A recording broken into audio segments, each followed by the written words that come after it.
जब सुने के होई भोजपुरी गाना, बस बजे के चाही गाना।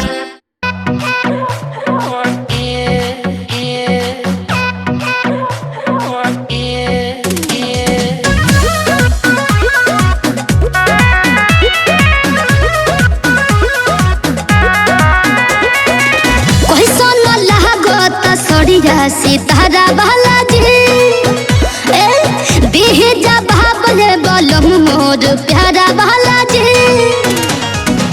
कोई सोना लागता सड़िया सितारा बालाजी देहे जा भावले बलम मोर प्यारा बालाजी सोरह सिंहार तोहरे ला सजवनी तोहरे पसंद के हम बिंदिया लगवनी जन कहे हकी पगल लगलू। हमरो ससुर जी के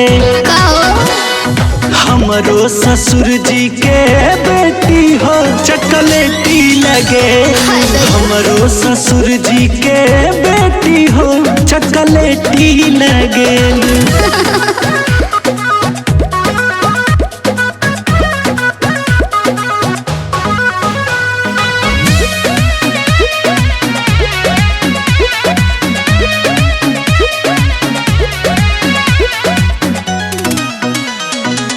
रची रची में हदी लगवनी हम हाथ में लागेला नीक बड़ी टीका तहरा माथ में। अच्छा जी ए जी हम रची रची में हदी लगवनी हम हाथ में लागेला नीक बड़ी टीका तहरा माथ में। ओठवा में लाली आँख का जरा लगवनी कानवा में बाली के सो गजरा सजवनी कह खूबसूरती के खेती लगेलू बोला ना।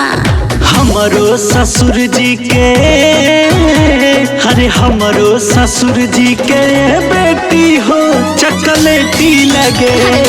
हमरो ससुर जी के बेटी हो चॉकलेटी लगे।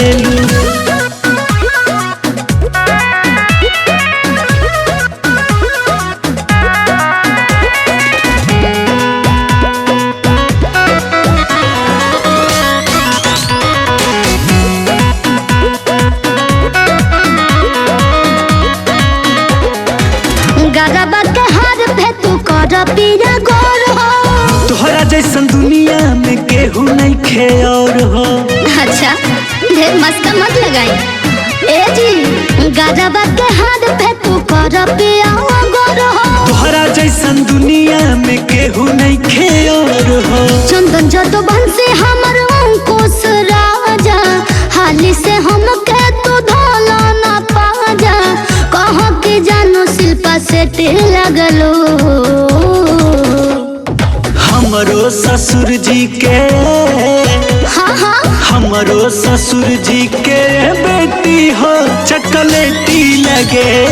हमरो ससुर जी के बेटी हो चॉकलेटी लगे। हमरो ससुर जी के हमरो ससुर जी के बेटी हो चॉकलेटी लगे। हमरो ससुर जी के बेटी हो चॉकलेटी लगे।